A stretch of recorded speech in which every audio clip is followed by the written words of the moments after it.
Good evening. It's Daryl. Welcome to An Album a Day Online. I am, as ever, your critic. So a few weeks ago, I did a lightning round. And for those of you who don't know what that is, you're very welcome to go back and watch my past videos, because if you don't watch them, what's the point of doing them? Because I have a very fragile ego. Um, and I'm not very funny. So the lightning round, I tasked my lovely and talented assistant, otherwise known as my lovely and talented wife, to go down to my record collection and pick 10 albums at random, and then I would, on the clock, give 15 seconds per album. And I had 150 seconds to review 10 albums from my collection. I had no idea what she was going to pick and what she was going to hand me.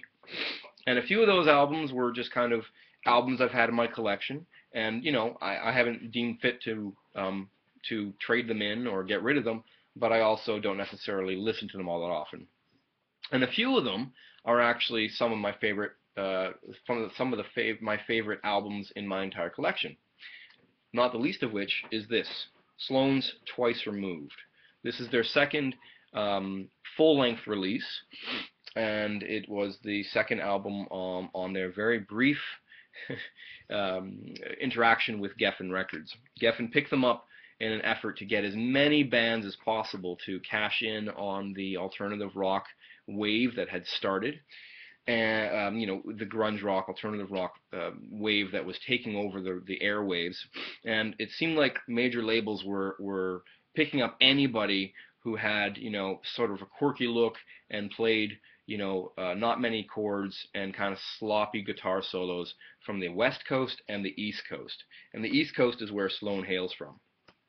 Um, and I realize I've just said that they played kind of not many chords and kind of sloppy guitar solos, and that is not meant as an indictment of Sloan. Rather, this record demonstrates how songwriting can trump musical ability, and there are so many fantastic songs on this album. It starts off with the very, very great Pen Pals. It goes to I Hate My Generation, Coax Me, Bells On, which I still to this day is my favorite Sloan song of all time, Worried Now, and Snowsuit Sound are the standout tracks on this album.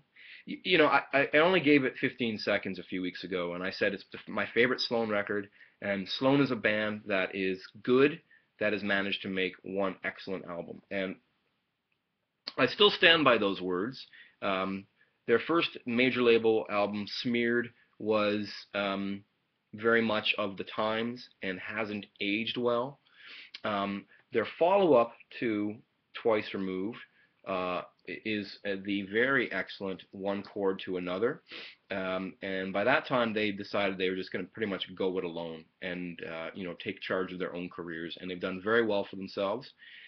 Sloan, and they'll even admit this themselves, are kind of a mixed bag live. Sometimes they're really on, and sometimes they're really not. And I've had the good fortune to see them a couple times when they were really on, and once when they were really off. But that can be said for many, many bands and musicians out there. Sloan, Twice Removed, very, very much a staple of Canadian indie rock slash Canadian alternative rock from the 1990s. This album has on 3 separate occasions and over a wide span of years, not just the year it was released or a couple years afterwards, well into 12, 15 years after its initial release, Canadian music fans, at least alternative rock music fans, still list this easily in the top 5 of best Canadian albums of all time. It's up in good company with Neil Young's Harvest and Blue by Joni Mitchell. So if so many people can rate this as highly as those two outstanding, phenomenal albums, seminal in the pantheon of rock and roll, this is well worth checking out. If you're a fan of the sort of the sloppy indie sound and yet fantastic songwriting, Sloan's Twice Removed. There. That was a lot more than 15 seconds, and it deserves a lot more than 15 seconds of praise. Sloan's Twice Removed. My name is Daryl. Thank you for watching. Don't forget to like and subscribe and leave some comments below. Am I a giant jackass in thinking that Sloan have never risen above this album? Or am I, in the right? You tell me. My name's Daryl. This is Album a Day Online. I'll see you later. It is the Easter weekend, so it's going to be really busy, so I might not post a video again until next week. Mwah! Go discover some new music and listen to it on a good pair of headphones, not those terrible little earbuds that come with little portable digital devices. There are good earbuds out there, but you got to spend some cash. This video was sponsored by headphone manufacturers. Go spend some cash on better headphones. See ya.